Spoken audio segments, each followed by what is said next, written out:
Welcome to Season 3, Episode 15 of the Be Conscious podcast. Today, I have the distinct pleasure of interviewing my friend and beautiful confidant, Lady Garland Guidry. Here we go.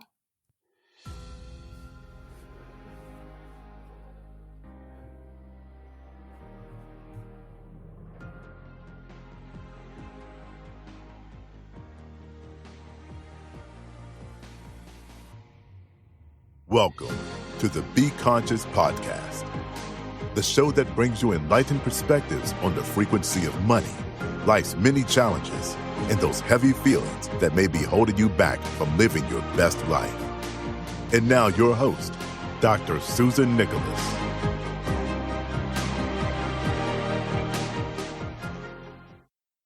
Lady Garland joins us today from Los Angeles, California. She is a motivational speaker, multicultural hairstylist, and owner of Inner Outer Beauty. Garland is a transgender advocate and the author of her book entitled Memoirs of a GayShe that is available on Amazon.com. Lady Garland and I co-moderate my Money Consciousness Club on the Clubhouse app. The room we moderate together is Heal Your Money Story, and we host that room every Monday, Wednesday, and Friday at 7:30 a.m. Pacific Time, 10:30 a.m. Eastern Standard Time. Her purpose in life is to use her gifts and talents to serve. Lady Garland, welcome to the Be Conscious podcast. Did I miss anything?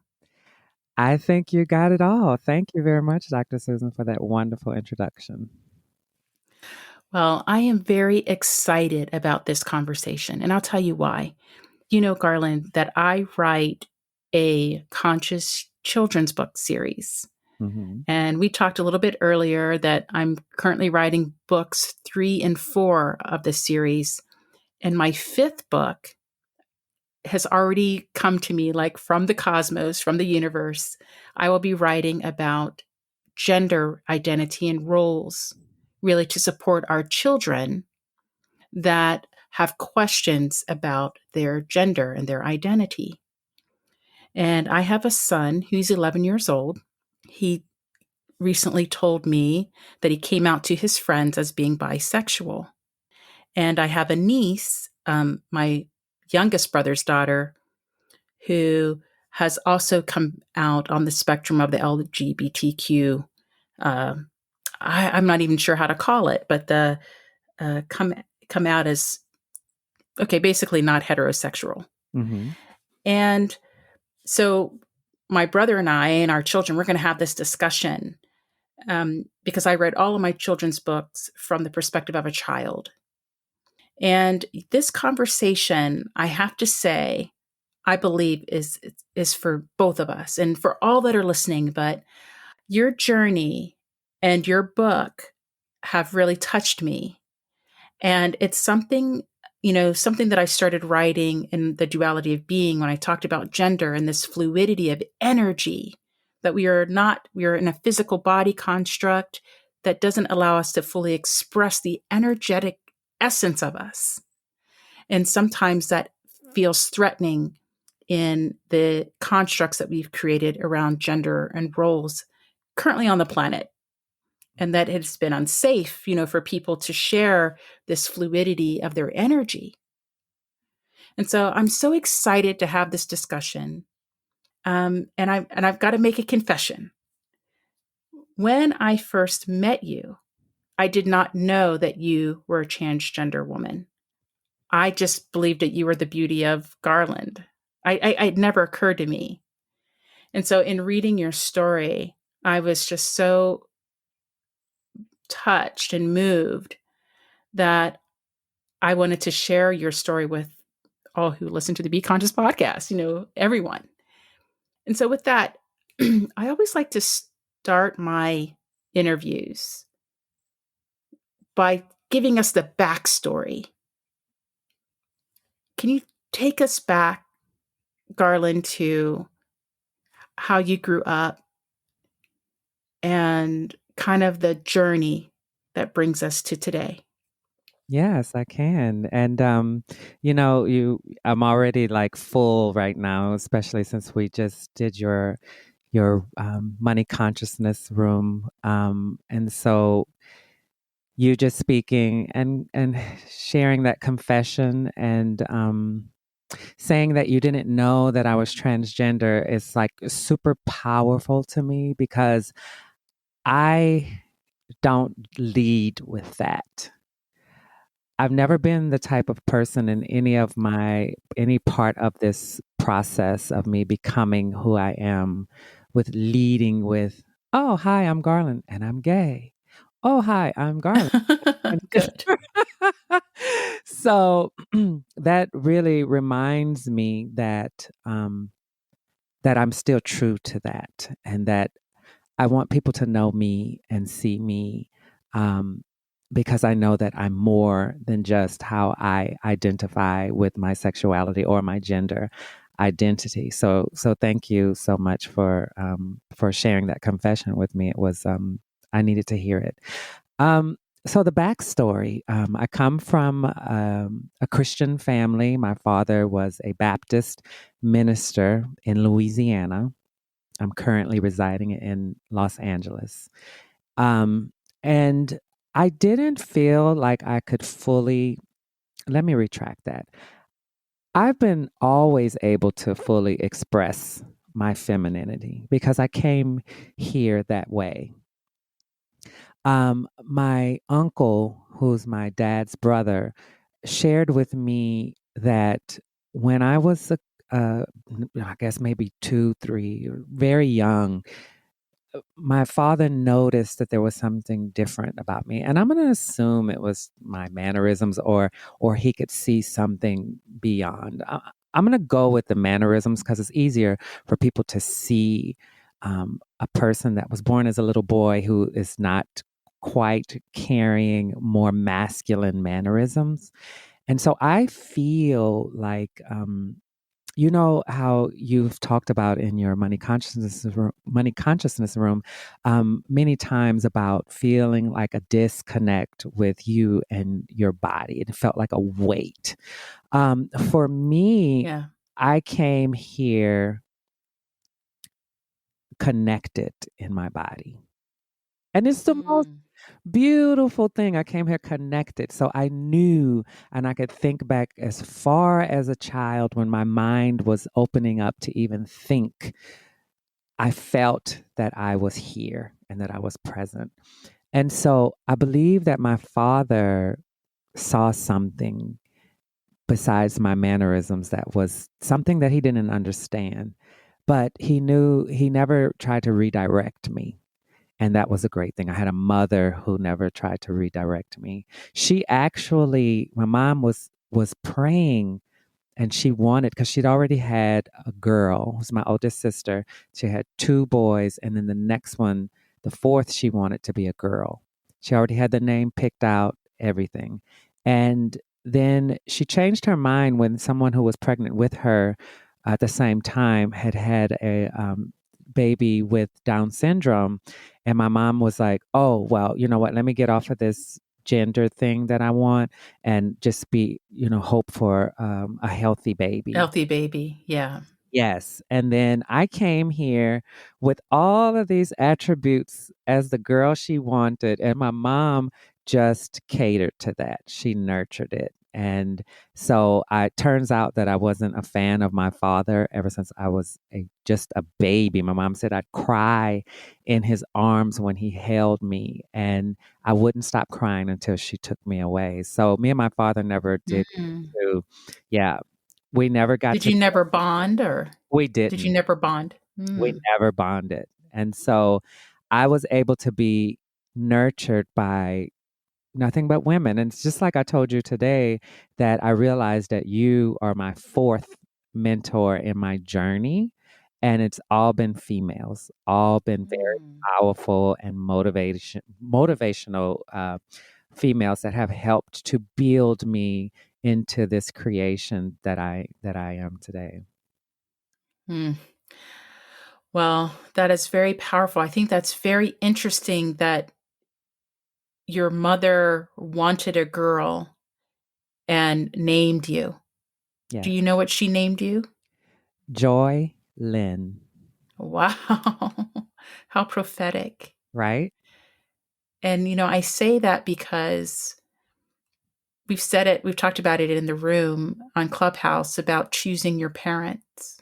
Yes, And I don't know if you hold that belief, I do. but perhaps you came into this existence exactly where you needed to be so you could be supported in your joy. Yes.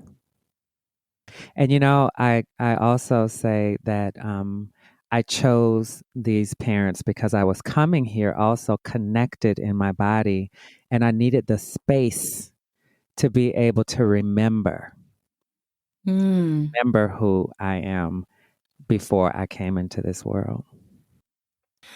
So I'm going to just take this moment to introduce your book again because I want to share something from it. Hmm. So, Memoirs of a GayShe. When did you write this and publish it? Can you share with our listeners when this came out? Yes. It came out, I think, 2013 is when I wrote it. I was on my way from Louisiana, moving to Los Angeles. And on my journey, I was in the car by myself. I came out with a friend, but she was in her car with her mother, and I was in my car by myself. And I began to have all of these revelations. And I remembered that I had the thought of creating a book, but I didn't know exactly how I was going to do it. And then the universe gave me the direction as I was headed to Los Angeles. And so as soon as I got here, I I started writing, and all the words just flowed. And they're quite beautiful, I have to say. I told you reading your book, I was laughing out loud. I know just because I know you and I can hear your voice coming through, but just how you express things is just perfect. It's just perfect. Thank you. But one of the things that you said was that you were on your journey, on your gender journey. There was a time when you considered gender reassignment surgery Hmm. and that you didn't want to embarrass your father, but Yeah. he had died before you had, I don't know, formally made the decision, or there's a point, and then you didn't have to worry about that anymore, about embarrassing him. Yes. And I thought what you told me about your dad having awareness of you from a very young age through your uncle, and then your mom, supporting you as you were. Hmm. I think from my perspective, I have a brother who is gay, Hmm. but one of the issues was that it was a secret, or something that wasn't said. It was known, like it was felt, but it was no one ever said it. Hmm. And my father was very much prudish and you know unsupportive, Hmm. and yet everybody knew it. Like everybody knew my brother was gay. I knew it. He used to wear my dresses when we were little kids, and we all knew it, but my dad could never kind of accept it. But it sounds like your father, from the description, I don't want to say accepted it, but was certainly aware of you. Why did you feel that he would be embarrassed if you reassigned yourself or had a gender reassignment surgery? It was my own thing. I realized later that it wasn't about him being embarrassed. It was about me feeling like because he was a minister that it would cause too many questions to be asked to him.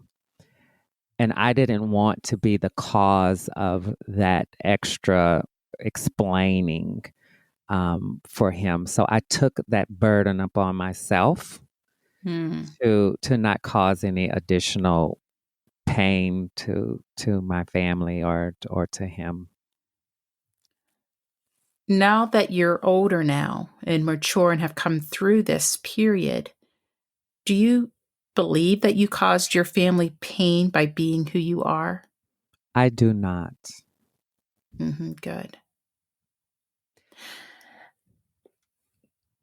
Can I read a quote from your book that I think is just beautiful? Please. Okay. This is the part of your book that you're talking about kids recognizing that you were a girl, Mm-hmm. but the adults somehow not making the connection, or at least not allowing themselves. Mm-hmm. And you said, on a different occasion, a little girl I was playing with stopped for a moment to ask me if I was a boy or a girl. I asked her, what did she think of me? And she said, a girl. I said, okay, then, that's what I am. She went back to playing as if nothing had happened. I will never forget those two kids, and I wish adults wouldn't make everything so complicated. Mm. Okay, so I highlighted this because when I first read it, I was like, this is quite profound. Mm-hmm. And I wanted to ask, what age were you when this occurred? And was it this little girl that asked you? And you wrote another anecdote about a little boy. He said, why are all the adults thinking that Garland's a boy? Why are they saying that? Mm-hmm. When we can clearly see that she's not. Mm-hmm. But what age were you when you had this conversation? And was it this little girl that solidified this truth for you? That's a very good question. I knew from the start. So just remember that I said I came here in my body and knowing. I'll add that. I came here in my body and I knew. And so, I was sneaking my sister's pom poms to school in elementary school. I could literally close my eyes and feel my body, my spirit in my body. I can feel my movements and my mannerisms. I could feel that they've never changed. It's just always been who I was. I was stunted because I had no Mm-hmm. one to guide me and help me to understand what it means to have this feminine energy inside you and how to move it to the external. And Mm-hmm. um, so I knew from the start, but I had some detours. And but as I continued to move forward, I was always being enlightened in some way and remembering who I am. And so those little nuggets that those kids dropped to me was just reminders. That was when I was actually getting closer to fully accepting who I am when those experiences happened to me. And so it was kind of like some little bit of solidifiers in that who I thought I was really who I am. Mm-hmm. Mm-hmm. So I think when there is a question of the outside of us not reflecting the inside of us, Mm-hmm. um, there's maybe a hyper focus like on this external and trying to make it fit, what we feel is going on inside of us. And you mentioned that in your book, you said, the image I constructed on the outside was fabulous, but the inside was broken. I thought that I loved myself, but what I loved was the facade that I created. So was there a time in your journey that you um, couldn't accept yourself, like who you were inside and out, like the duality of that, or um, the incongruency of how I feel one way and how I look on the outside This you it seems like there was a love hate. Like I created this facade and it was fabulous, but I hated. Did you hate yourself for creating the facade, or did you hate the what was the rub for you? You know, Dr. Susan, one thing that you say in the money consciousness room is that, and I used this with my brother this weekend. I said, you know, when we're saying one thing and we're doing another, the universe sends us a, a mixed. Yes. A mixed signal. Yep. So we get a mixed bag of tricks, and we're like, what is this? This is not what I asked for. So Right. Oh, wow. So, but it is what we asked for. It was exactly where we were.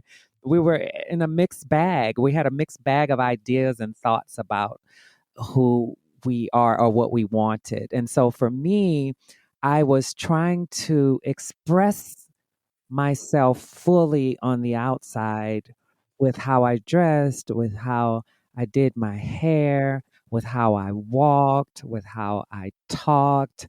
And but then it wasn't lining up on the inside fully because I, I was trying to, just like I said, it was a facade, right? So I was trying Mhm. to create an image that I hadn't fully accepted internally. Mm. So that's why it wouldn't line up because I knew how I wanted to be able to move on the outside, but that wasn't the most important part to get right or to fix.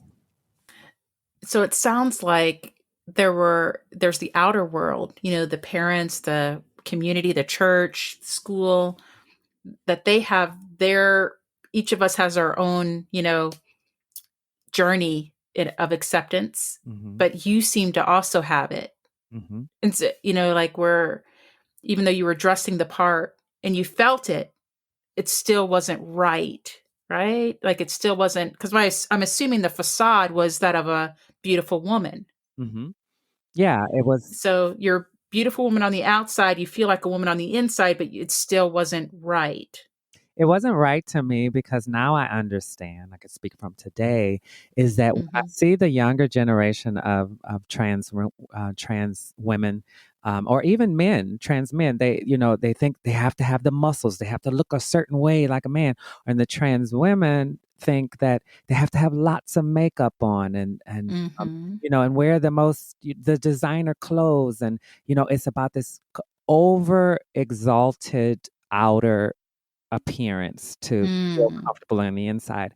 And so even when they do all the surgeries and they do everything and they feel like they finally matched the outside, but the inside is still not matching. So there's this still Mm. internal turmoil with trans people. Now, it's the same outside of that. It's just for different reasons, right? It's the same for people who don't consider themselves to be a part of the LGBTQ plus community.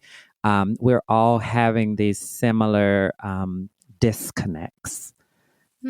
Interesting, Yeah. interesting. Hmm. So what was the great equalizer? So what was it that put it all in alignment? Because it obviously it wasn't about the outer shell, the look of it. What was it that allowed that kind of put the ship right?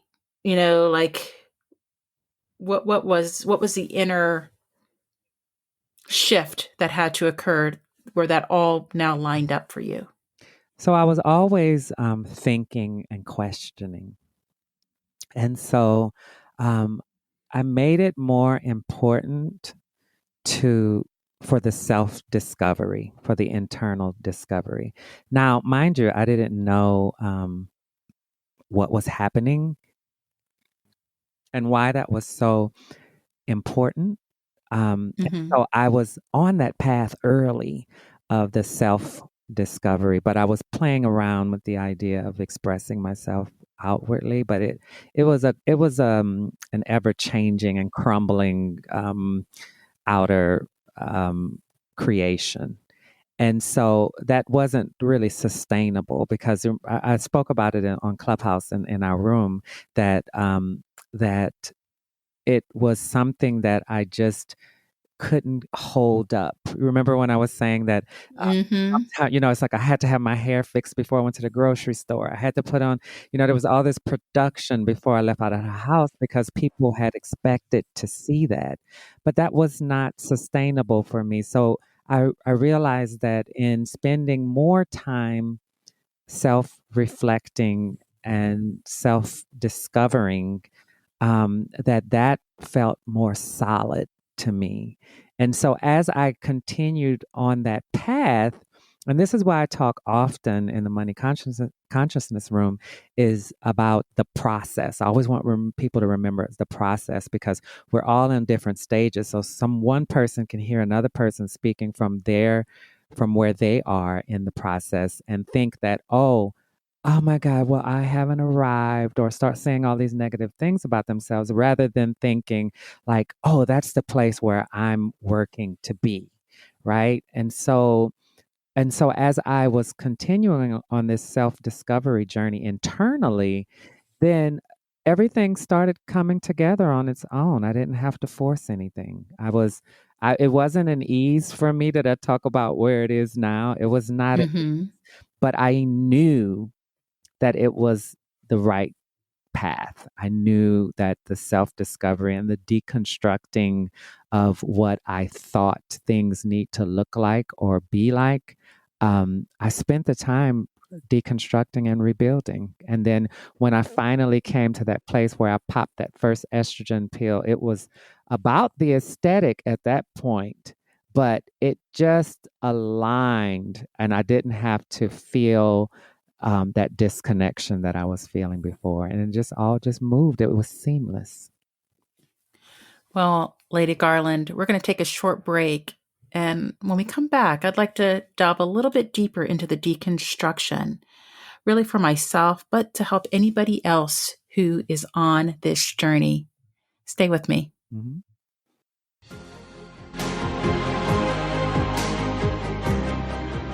Like what you're hearing so far? Make sure you never miss a show by clicking the subscribe button now. How would you describe your relationship with money? Did you ever imagine that your deepest feelings and beliefs about money could be preventing you from acquiring all the wealth that you desire?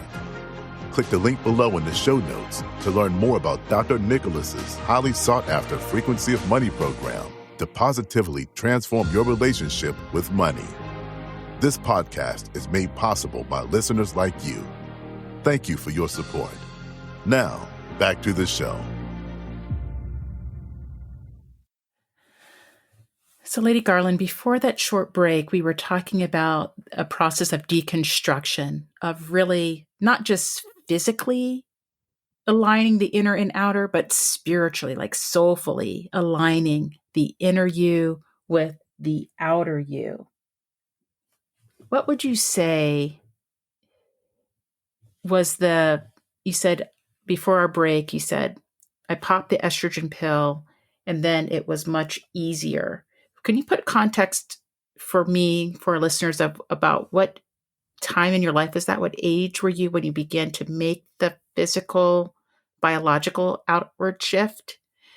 And what led you to have what was the catalyst, if you will, the recognition you came to, or the awareness that you came to, that I'm okay now, like making this biological change is the right thing to do for me right now, and that I can hold the vibration, like I can stand in this. It's not going to exhaust me.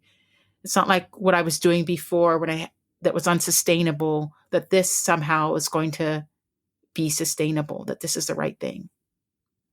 Dr. Susan, when I hear you speak and ask these questions, which I knew it was going to be amazing, you're making me be inspired by my own life.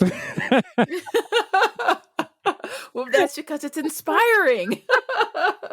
I'm like, I love it. wow. Because I'll be honest, I've had these questions for so long, and now I get to ask somebody. I'm like, awesome. And being able to ask someone who has some in-depth answers, right? Experience. Yeah. Yeah.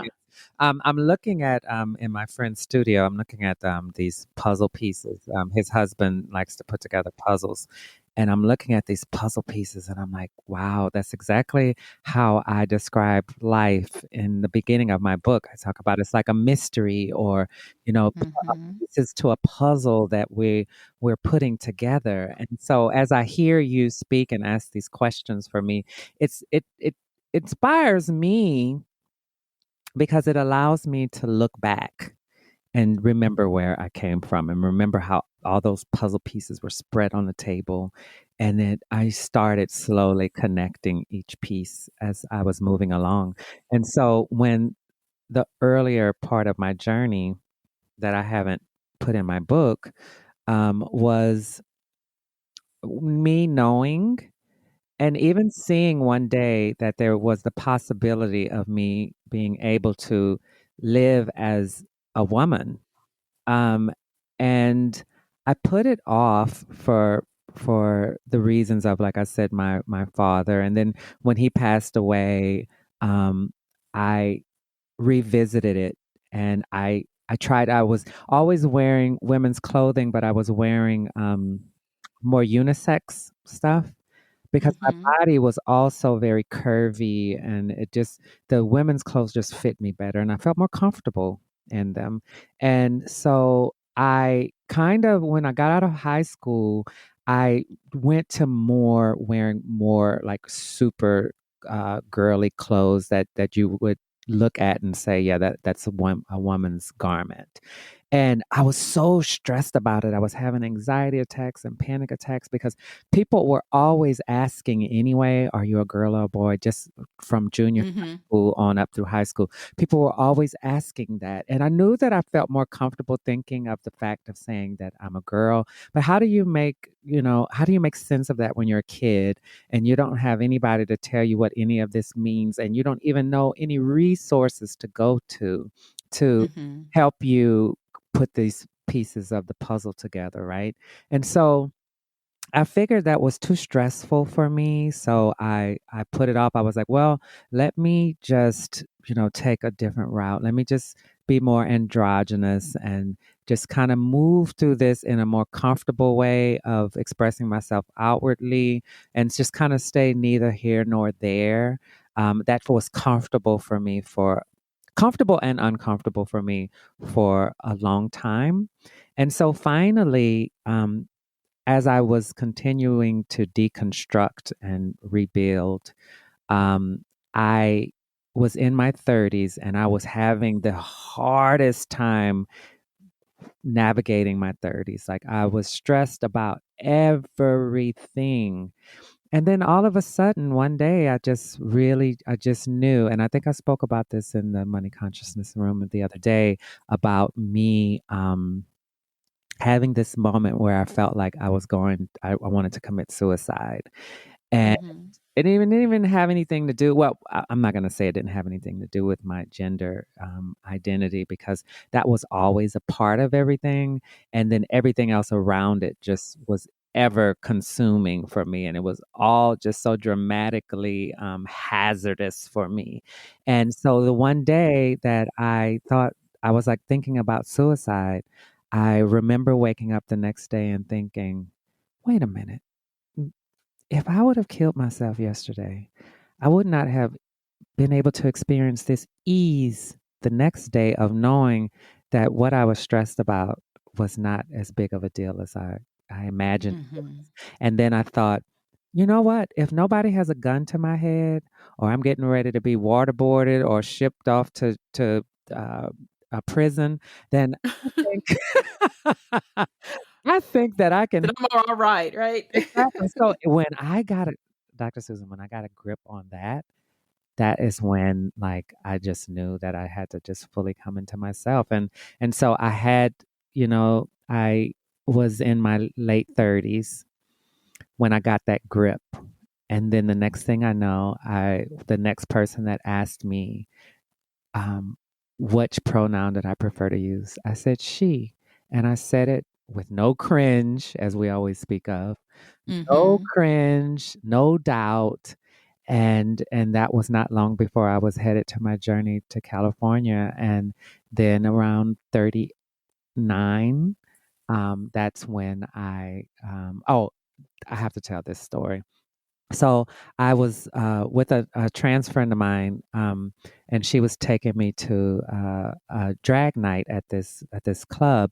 And I knew that once I made the decision that I knew that I was transgender, that everything else would just fall into place. And so I got to this bar, and they had some trans ladies with a booth up, and they had a flyer that was showing this clinic that was trans friendly and would help you start your hormone process and all of that.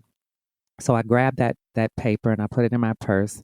And then when I got home, I set that paper on my bed and I looked at it and I looked at it. And then finally one day I called and I left a message. And then they called me back and left a message. And and then I didn't get back to them. And then they called me back again, urging me to come in. And I said, okay, if these people are urging me to come in, so I went in. It's a sign. It was Yeah. a sign. It was a sign. So I called and then I made the appointment and I went in, and who would ever say that they had such a beautiful experience at a doctor's appointment? I mean, they had the welcome wagon there for me. And Right. I was they set me up. I didn't have any health insurance. They set me up with health insurance. They spoke to me, and these other trans people who greeted me, they said, "So you've been on hormones before, right?" And I said, "No." And they didn't believe me. They were like, "Are you sure?" Like, I'm like, "Oh, no, I wouldn't lie about that." And so it's like, I'm here to start the process. And they were so shocked by the way I looked, of course, is a physical thing, but also just the way I moved in my body. Because I mean, but I Yeah. understand it because I was already connected with that. And so people were seeing just exactly who I've always been. And so they didn't believe that I was just starting the hormone process. And I knew, even I told the doctor, don't start me on a high dosage. I said, I know I don't need a lot. I said, but I Mm. do want to start this part of the process. And so it was at age 39 that I popped the Wow. pill, and I knew that I was ready for so many reasons, because I knew that I was so dramatic about everything in my 20s that I thought to myself, if I had taken estrogen, because girl, look, my girlfriends are my cis heterosexual friends are like, okay, welcome to You'd have been a basket what? case. Oh my Yeah. God, I would have been in the in the loony bin. I was like, estrogen is nothing to play with. So that's why Oh, yeah. that's why for me, I have mixed emotions and reviews about people who talk about starting their children too young on estrogen, because it's just something that's just, you really have to be ready for, having this chemical go in your body and changing and making all these shifts with your brain and Mhm. with your organs and everything. It's really, really quite a process that if you're not spiritually aligned with it, it will consume you. Mm. That's interesting because I guess my thought, and this is coming from, when I was born and as I was a girl, it never was a question. Like I never even knew that I could be something different. And I didn't feel different. I just felt like I'm the girl, and I have four brothers. I have a very masculine, and I came into this form and I felt very comfortable in it. Mhm. But if I if I think about it, if I was not, okay, let's just say that I came into the feminine, born into the female body, and I felt like I inside was a male, Mhm.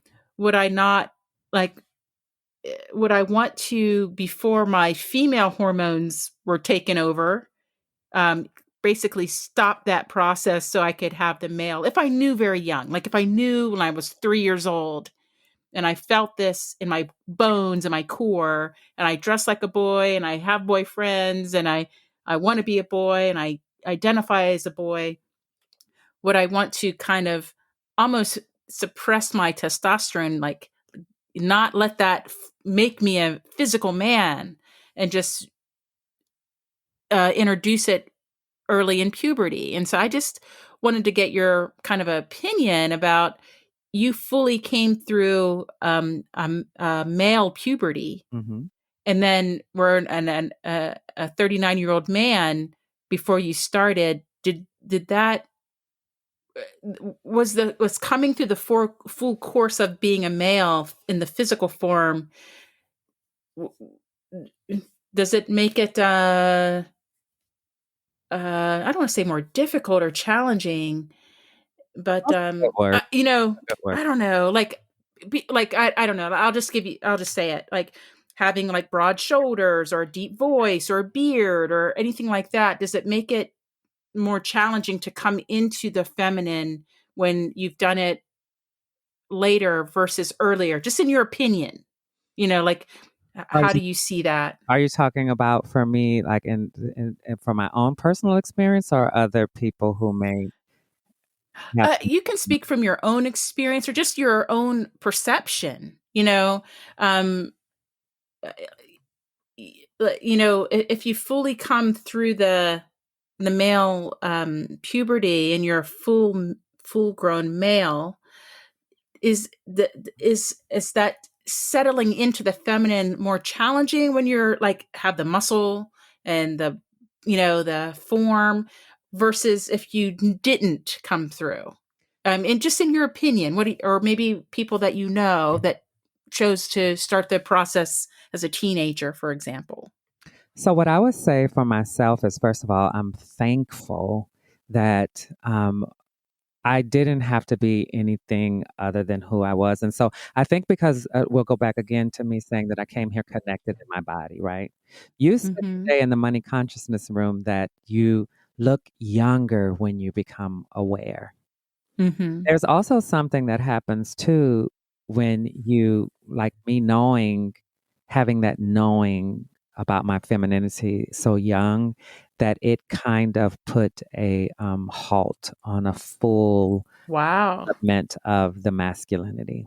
So I Mm. didn't have to have anything started right then because nobody told me. Had someone said, you need to be more masculine, you need to, then that probably would have been the route that I took. And that, let's just say that was the route that I took. And then the masculine energy and the masculine puberty would have been different. So because I was somewhere in between the mixed bag that we spoke of, is that it kind of kept me just right on the line. Like I'd Mm. never had a lot of hair on my body, never had a lot of hair on my face.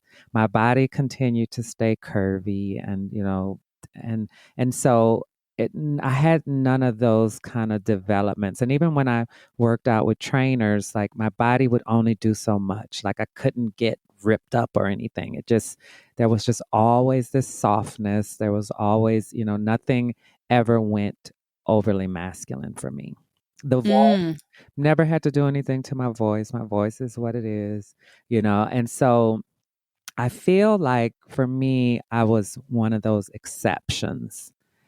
And, we all are in different parts of the process.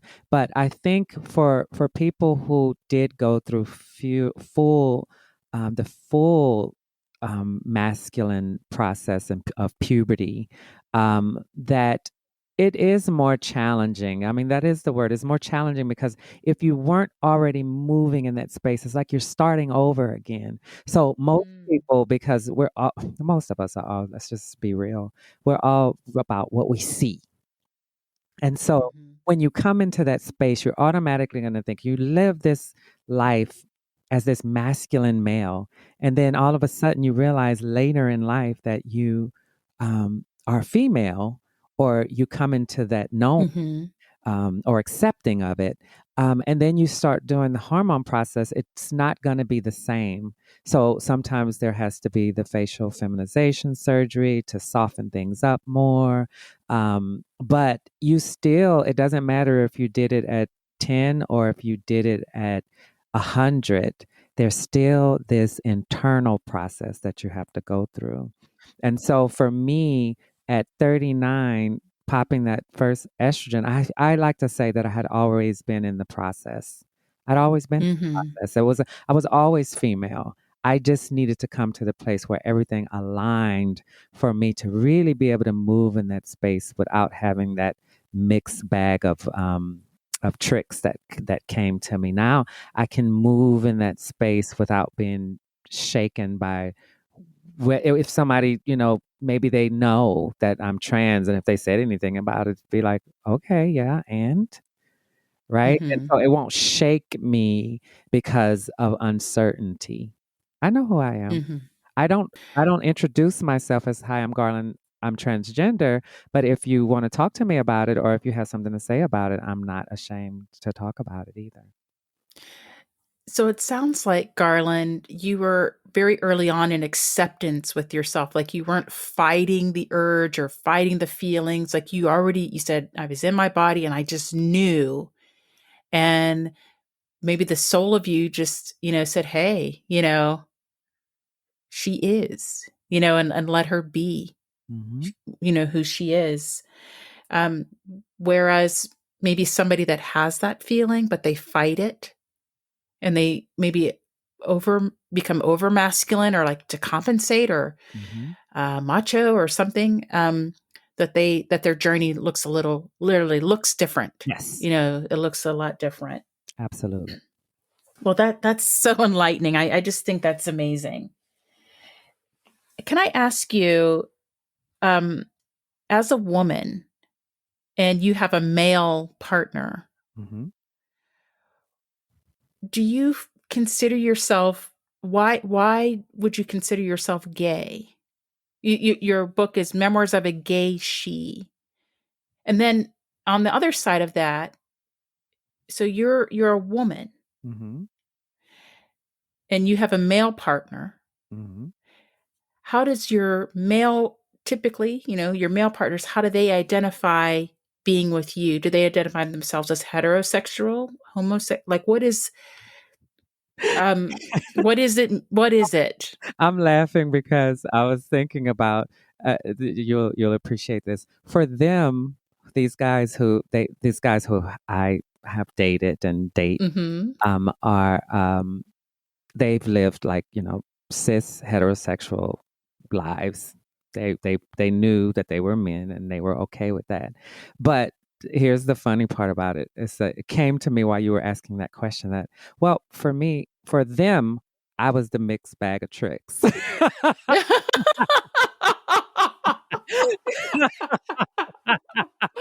I love it. So they drew me to them, and then they had to decide what it was. What does that mean for them, right? And so I Right. had a guy I used to see casually, and he used to ask me all the time, "Does this mean I'm gay?" And I was so Mm. tired of him asking me that. And one day I was just like, I used to say, "You know what? Um, I don't really like when you ask me that, because for me, I'm a woman, so Yeah, I would yeah. question that." And then finally, when he asked me again, I said to him, I said, "Well, who do you think you are? Do you think Right. you're gay?" And then he's like, "No, I'm not gay." He's like, I don't care. I don't give a crap what anybody thinks about me, whatever. And I was like, well, okay, then. Well, I had to do him like the little girl. Are you a boy or a girl? What do you think?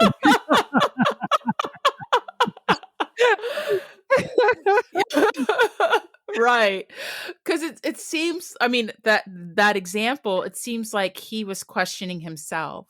Yes, he was. Like, it had nothing to do with you. I mean, it was in the context of you, Mhm. but like, he wasn't sure, and he was seeking validation, like, or some guidance from you, like, "What does this mean about me?" He got a He mixed bag of he tricks. hadn't decided for himself what it meant. Yeah. When he got the mixed bag of tricks, he was like, okay, what does this mean about me? I'm like, Right. Exactly. Exactly.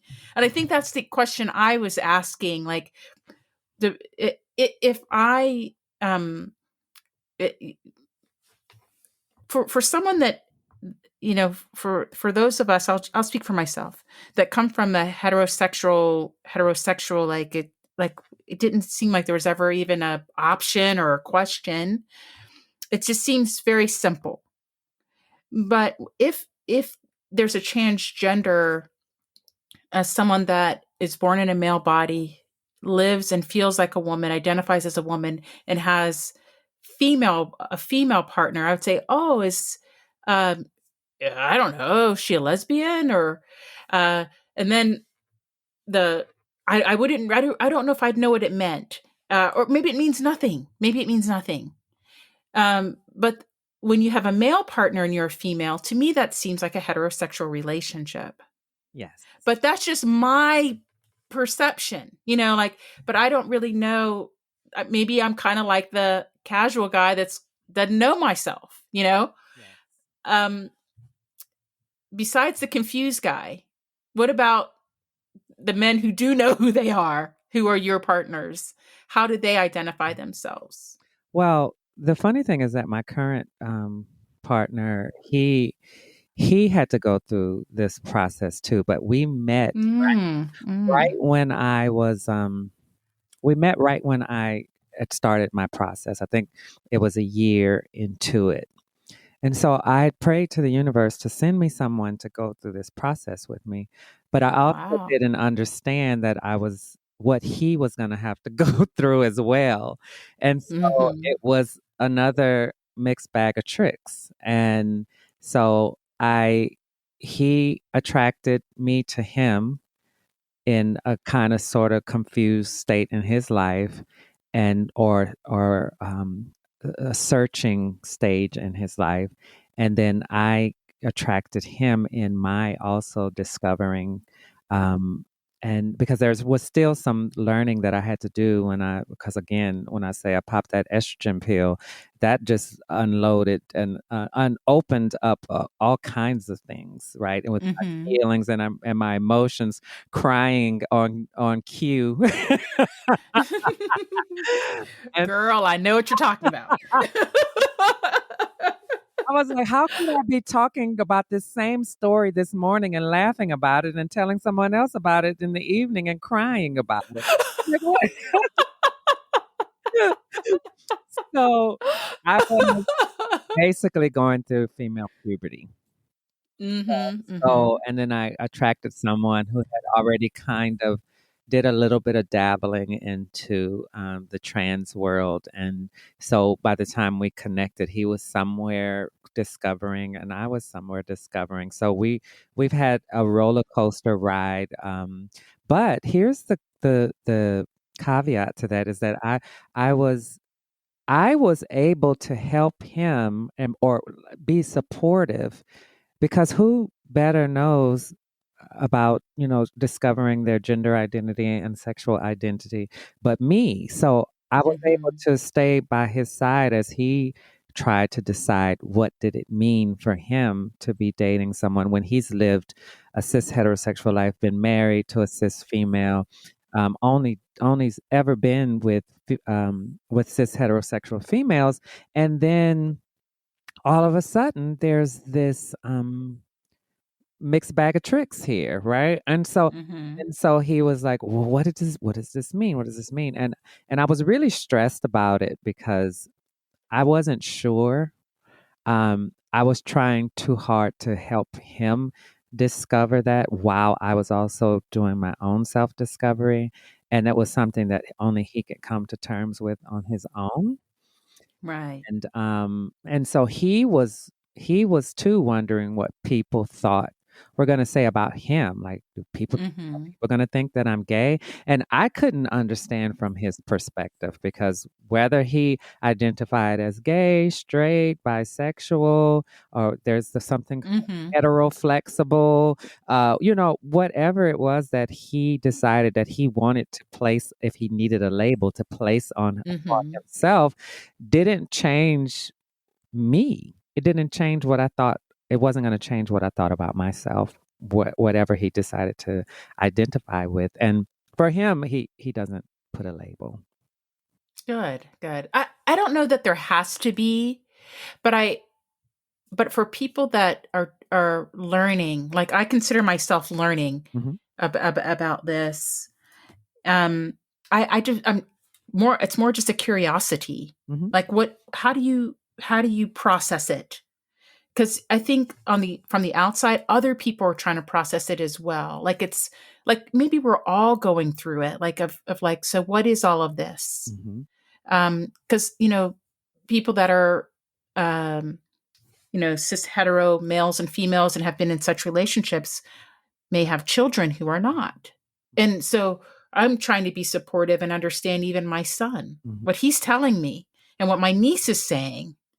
Um, like sometimes the definitions help. I think they help with the conversation. I don't know if they necessarily mean anything. It just is how you feel, but it helps to, Identify and yeah, like what is going on, and I'm having I think a more conscious discussion with my child Mhm. about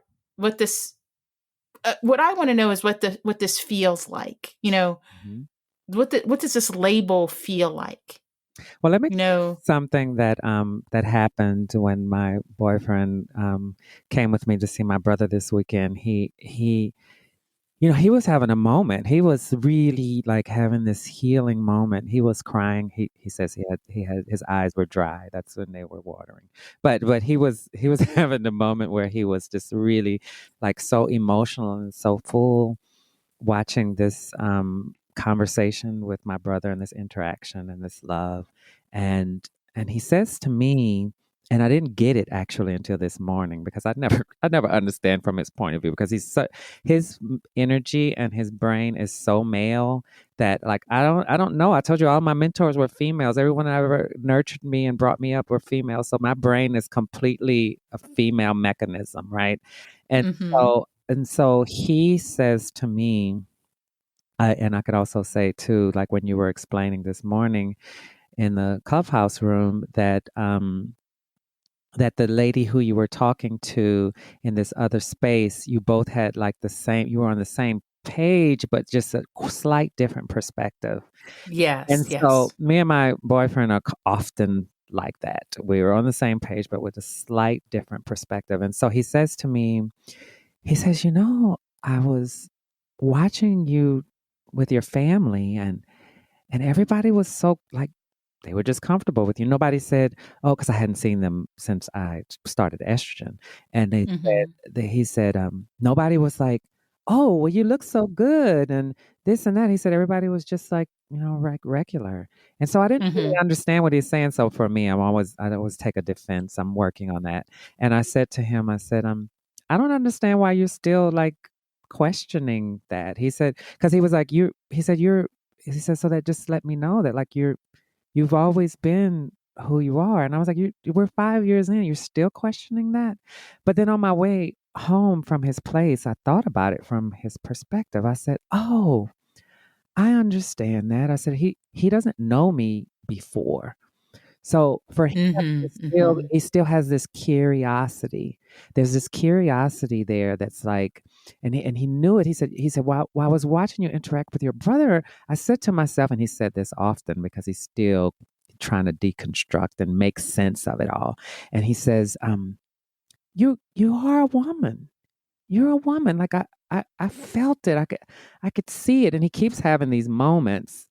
He had it in the beginning. He said the reason why you don't think I keep thinking because you were born and labeled as male that you still have these perspectives that I do and you don't. He's like, you really are a female. So he's still making sense of that in his head. And I Right, was so right. happy that he was with me on that journey to see my family. I was like, oh, this is why it's important to introduce your partner to your family.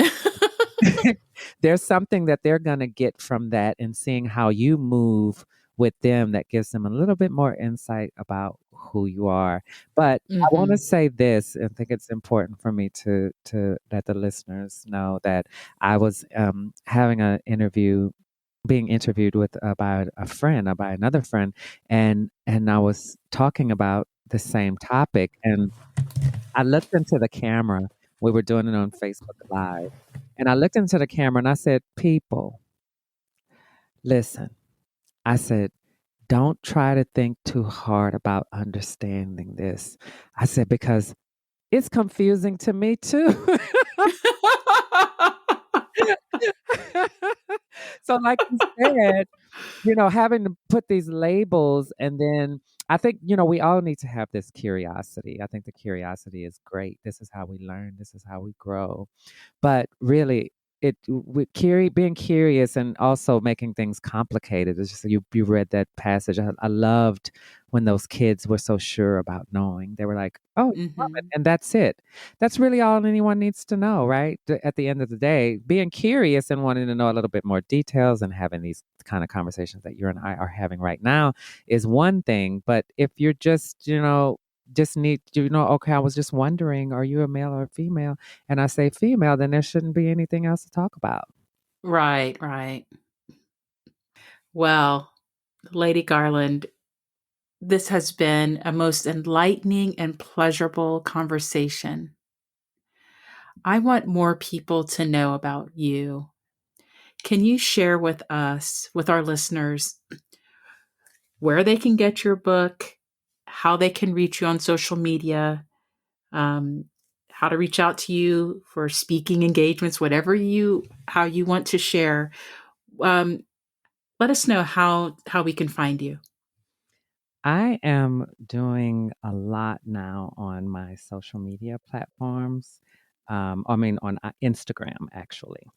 Hmm. So I think the one that I have put up three. I have three of them. So if you Hmm. look up my name, Garland Guidry, you'll find them all. But I'm going to direct people to I am the Truth Goddess. And it is just all together, all written together, no underscores, no dots or periods. It's I am the Truth Goddess, and all spelled exactly as is. Um, yeah, so they can reach me there. And you said your book, Memoirs of a GayShe, is available on Amazon.com. Anywhere else? Barnes and Nobles online as well. There's some other platforms that it's on, but typically I always direct. Everybody knows Amazon and Barnes and Noble, so it can be found. Per- Perfect, perfect. Well, Lady Garland, it has been a distinct pleasure to have you on the Be Conscious podcast. I am inspired. I'm in love. I'm so happy that we came together through Clubhouse and that we're sharing this space today. I'm going to spread the word about you and do everything I can to promote your good work and who you are. And I want to thank you so much for sharing with us today. Thank Um, you. Thank you so much, Dr. Susan. And I'm so glad that we have become friends on Clubhouse as well. And I'm looking forward to seeing us both elevate to the next level together. Thank you for having me here. Thank you. And with that, if you like what you're hearing, please rate, subscribe, and listen to the Be Conscious podcast.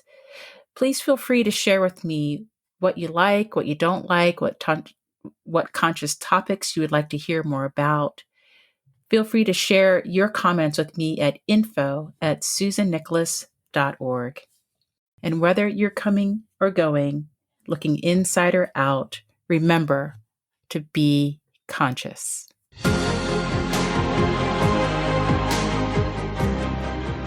Thanks for listening to the Be Conscious podcast with author, TEDx international speaker, and conscious coach, Dr. Susan Nicholas. Be sure to connect with her to stay up to date with her latest news and works. Learn more about her conscious speaking platform at susannicholas.org/speaking. Stay tuned for the next thought-provoking episode. And whether you are coming or going, looking inside or out, remember to be conscious.